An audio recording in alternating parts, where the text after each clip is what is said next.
కేతన్పల్లి మున్సిపాలిటీలో అసలు గొడవనే లేదన్నారు మంత్రి వివేక్ వెంకటస్వామి. కానీ బాల్క సుమన్ కావాలని గొడవ క్రియేట్ చేశారన్నారు. మేము ఓటు వేసేందుకు వెళ్తుంటే సుమన్ మా వెహికల్ పై రాళ్లు రువ్వారన్నారు మంత్రి. గతంలో అధికార దుర్వినియోగం జరిగిందన్నారు వివేక్. ఈసారి ఎలాంటి అక్రమాలు లేకుండా సజావుగా ఎన్నికలు జరిగాయన్నారు. అధికార దుర్వినియోగం ఎక్కడ జరిగిందో బీఆర్ఎస్ వాళ్ళు చెప్పాలన్నారు. కావాలని హైప్ క్రియేట్ చేస్తున్నారన్నారు మంత్రి. 10 సంవత్సరాలు అధికారంలో ఉండి ఓడిపోయాక ఫ్రస్ట్రేషన్ కి గురవుతున్నారన్నారు మంత్రి. కేతనపల్లిలో హరీష్ రావు వచ్చి ప్రచారం చేశారన్నారు. ఎక్కడా ఎవరిని అడ్డుకోలేదన్నారు. కేతనపల్లిలో గొడవ కావాలని క్రియేట్ చేశారన్నారు మంత్రి. బీఆర్ఎస్ వాళ్ళను పోలీసులు ఎక్కడా అడ్డుకోలేదన్నారు మంత్రి. మా మీద అనవసరంగా బురద చల్లే ప్రయత్నం చేస్తున్నారన్నారు మంత్రి. మా మీద రాళ్లు ఎందుకు కొట్టారో బీఆర్ఎస్ వాళ్ళు చెప్పాలని ప్రశ్నించారు మంత్రి. హరీష్ రావుకి సుమన్ చేసిన గొడవ కనిపించడం లేదా అన్నారు. ఇంత జరిగాక సుమన్ కి హరీష్ ఎలా సపోర్ట్ చేస్తారన్నారు వివేక్ వెంకటస్వామి. అసలు ఇష్యూనే లేదు. యాక్చువల్లీ ఫస్ట్ డే ఎప్పుడైతే మున్సిపల్ కమిషనర్ నోటీస్ వచ్చిందో దాంట్లో 11 గంటలకు అందరు కూడా రావాలన్నారు. వీళ్ళు 11:45 వరకు అక్కడనే ఉన్నారు. ప్రెస్ కాన్ఫరెన్స్ చేసుకుంటూ కూర్చున్నారు. వాళ్ళు 12 o'clock వరకు వెయిట్ చేసి కోరం లేకుంటే పోస్ట్పోన్ అయిపోయింది. నెక్స్ట్ డే మళ్ళీ 11 o'clock మళ్ళీ పెట్టినప్పుడు ఎవరిని పంపిస్తారంటే అక్కడ ఓటింగ్ మున్సిపల్ ఆఫీస్ పోవడానికి పోలీస్ బ్యారికేడ్స్ పెట్టినప్పుడు ఓన్లీ కౌన్సిలర్స్, కోఆప్షన్ మెంబర్స్ ఎవరైతే ఎలిజిబుల్ ఉన్నారో వాళ్ళే పోవాలి. మేము 11 o'clock ఉందని చెప్పి మేము 10:30కి బయలుదేరినాము. పోతున్నాము, బ్యారికేడ్స్ దగ్గర వరకు పోయినప్పుడు అక్కడ ఎవరు లేరు, గొడవ లేదు, మా కార్యకర్తలు ఎవరు లేరు. కేవలం టీఆర్ఎస్ వాళ్ళే ధర్నా చేసుకుంటూ కూర్చున్నారు. ఎందుకు చేస్తున్నారు నాకు తెలియదు, మాకు నిజంగా తెలియదు. ఇక పోలీస్ వాళ్ళు పోయినప్పుడు వాళ్ళు క్లియర్ చేస్తున్నారు. సడన్లీ ఆ రోడ్ డివైడర్ ఉంటుంది కదా, అది తీసి విసిరేసినాడు సుమన్ మా మీద, రాళ్ళు కొట్టినాడు. ఎందుకు నాకు అర్థం కాలేదు. అక్కడ అసలు గొడవనే లేకుండే. మేము న్యాచురల్గా ఓటింగ్కి పోయినాము. యాక్చువల్లీ మీరు చూసుకుంటే చాలా మంచిగా స్టార్ట్ అయింది. ప్రమాణ స్వీకారం అందరు చేసుకున్నారు. హాఫ్ అన్ అవర్ గ్యాప్ ఉండే. వాళ్ళ హాఫ్ అన్ అవర్ గ్యాప్లో కూడా మాట్లాడుకుంటారు. ఎందుకంటే కేతన్పల్లిలో అందరు దగ్గరనే అందరి సంబంధాలు ఉంటాయి. వాళ్ళు మాట్లాడుకుంటారు. మేమైతే అక్కడనే కోఆప్షన్ అంటే చైర్ దగ్గరనే, రిటర్నింగ్ ఆఫీసర్ దగ్గరనే కూర్చుంటాం. అక్కడనే కూర్చున్నాం. అక్కడ వాళ్ళు మాట్లాడుతుంటే పుషింగ్ ఏదో చేసినారని చెప్పినారు. పుషింగ్ అని గడబడి అయిందని చెప్పి పోస్ట్పోన్ చేసినారు. సో మళ్ళీ ఎలక్షన్ ఉంటుంది చేసుకొని మేము ఎక్కడ. మీరు ఒక విషయం గమనించాలి.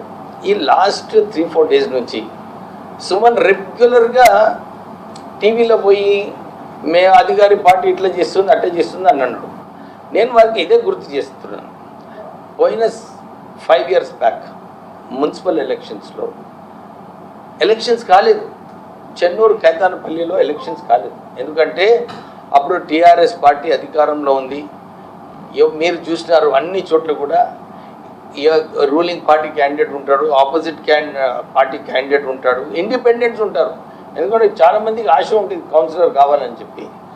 కానీ ఎక్కడైనా ఉంటేనే యునానిమస్ అవుతుందా?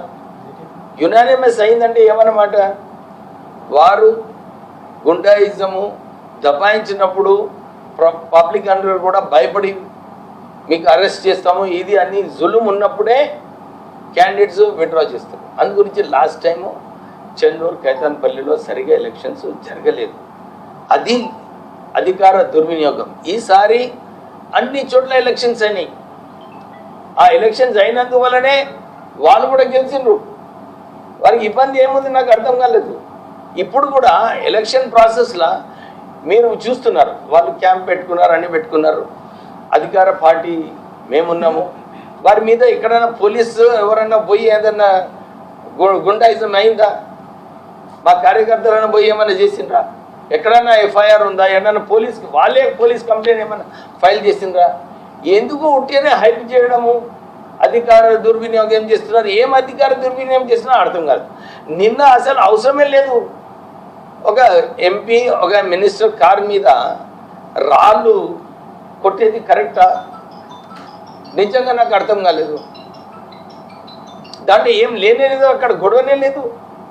ఒక హైప్ క్రియేట్ చేసుకొని ఇదంతా కూడా కేవలము వారు, మేము కూడా డెమోక్రటిక్ ప్రాసెస్ యాక్సెప్ట్ చేస్తాము.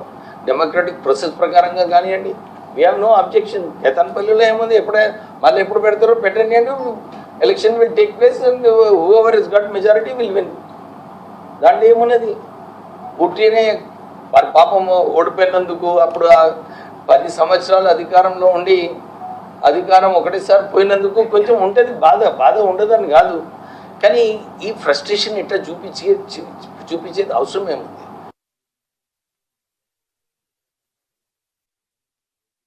నిజంగానే ఎలక్షన్ అయ్యేటప్పుడు కూడా కేవలం అలిగేషన్స్, వాళ్ళందరూ కూడా క్యాంపెయిన్ చేసుకున్నారు కదా.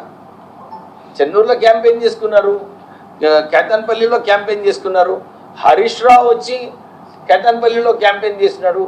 సో ఇక్కడ ఎక్కడ అడ్డుకున్నారు వాళ్ళను క్యాంపెయిన్ చేయడానికి? లేకుంటే ఎక్కడన్నా జులుం చేసేది ఒక ఆపర్చునిటీ కూడా లేదు. సో దీని ఏదైతే నిన్న సంఘటన జరిగిందో నిజంగానే దానిలో దట్ ఇస్ నాట్ కరెక్ట్. మా మీద ఎందుకు రాళ్ళు పడాలండి? ఎవరైనా ఆల్రెడీ ఇద్దరు పోలీస్ కానిస్టేబుల్స్కి దెబ్బలు తగిలినాయి, ఇంకొక కార్యకర్తకు దెబ్బ తగిలింది. అవసరం ఏముంటే నాకు అర్థం కాలేదు. సో నేను దానికి సివియర్గా కండెమ్ చేస్తున్నాను. ఏదైతే వారు ఇంకా అధికారంలో ఉన్నట్టు వాళ్ళు బిహేవ్ చేస్తున్నారు, అది సరైన కాదు. చట్టం ఉన్నది, చట్టం ప్రకారంగానే కానివ్వండి. Nobody is objecting, nobody is doing anything against the law.